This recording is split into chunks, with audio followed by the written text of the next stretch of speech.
Pane ministře, já vám ještě předám slovo. Ďakujem pekne. Ja som nechcel už vystúpiť, pán profesor, ale dali ste mi zo pár myšlienok. Ja som pôvodne chcel veľmi prakticky možno povedať to, čo potvrdzuje vaše slova. To sa týka konkurencieschopnosti a toho, čo máme ako problém. Ja som ministrom slovenskej vlády a my sme najväčší výrobca automobilov na svete na jedného obyvateľa. Česká republika veľmi podobne, obrovské množstvo automobilov a ja sa chcem s vami len podeliť o jednu možno skúsenosť. Keď sa bavíme o samotnej výrobe, to, čo hovoríte, že v rámci Európskej únie mnohokrát sa bavíme o konkurencieschopnosti a ja už neviem, koľkokrát to už mám povedať a nikto ma nepočúva. A bavíme sa o cene energii. To je asi najzásadnejší problém, ktorý máme v konkurencieschopnosti. Všetci rozprávajú o tom, že treba odbúrať byrokraciu, však treba. Hej? Treba prepojiť jednotlivé trasy energetické v rámci Európy, treba. Ale ako sa dá prekonať to, že v nejakom porte, ktorom kupujete LNG v Spojených štátoch, Henry Hub sa to volá, tak stojí ten plyn 7 až 8, možno 9, niekedy 10 dolárov za 1 MWh. Za koľko kupujeme my 1 MWh? Za 40 dneska, prednedávno 50 až 60 eur. Ja sa pýtam, všetko, čo vyrábame, má nejakú cenu. A keď do tohto budú vstupovať takéto energetické náklady, ako my môžeme byť konkurencieschopní? My sa čudujeme, že Volkswagen ide zatvárať fabriku, že ide prepúšťať ľudí. My máme len jedno šťastie, že na Slovensku máme momentálne asi najmodernejšiu tú fabriku, lebo tam máme všetky roboty samozrejme, ale na druhej strane aj tá pracovná sila, ktorá tam je zamestnaná, však je to mnoho tisíc ľudí, tak stále je to jedna z tých najlacnejších v rámci Európskej únie. Toto je jediná naša výhoda, ale s týmto chceme konkurovať svetu. Ja som bol nedávno v Číne a podelím sa s vami, ja som precestoval teda polku sveta, v Číne som nikdy nebol. Bol som v Singapúre, bol som v Hongkongu, kdekade, ale v Číne som nebol. A minulý rok som tam bol 2-krát a mne padla sánka. V Európe rozprávajú tuto nejakí majstri o Green Deal a neviem o čom. Poviem otvorene, aj Číňania majú už Green Deal, lebo majú všade také hrubé káble, všade si nabijete elektromobil, len problém je takisto, že vyrábajú elektriu z uhlia. Čiže takisto, ale oni to aspoň nerobia na silu. My v Európe povieme, nechceme, zakážeme naše spaľováky. Viete, čo sa deje? V Číne vyrábajú spaľováky. A to, čom sme boli najlepší, tak zrazu Číňania budú najlepší ešte aj v tom, čo sme my boli najlepší. A elektromobily, no sme asi 10 rokov po tých Číňanoch. Viete, čo som tam videl? 400 druhov elektromobilov. Každý rok 30 z nich zakape na konkurencieschopnosť, lebo nemôžu vyrábať s tými nákladmi, ktoré robia. A to, čo hovorí pán profesor, čipy.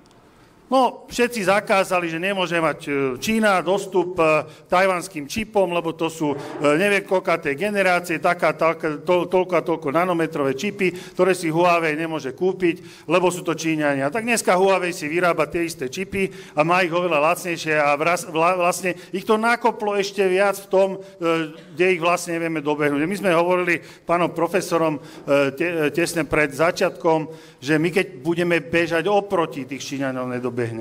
Čiže kde sa dostáva Európa do obrovských problémov. A teraz poviem jednu vec, ktorá je pravda.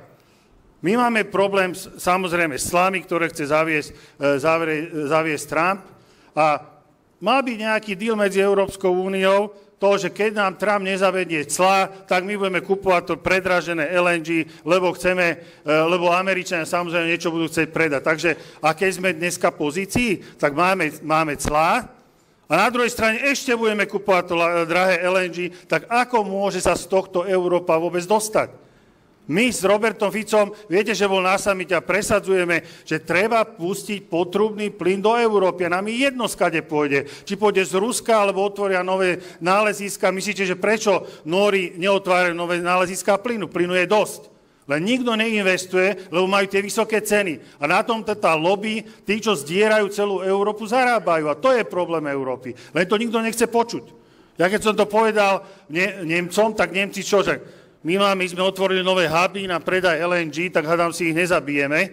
Vy platíte poplatky tranzitné, no tak viete, čo mi bolo odporúčené? Že choďte si kupovať plyn tuto, lebo tam máme len 20% vyťaženosť nášho hubu na prečerpávanie LNG. No tak toto my nechceme. Ja poviem jednu vec a s tým možno za chvíľu ukončím.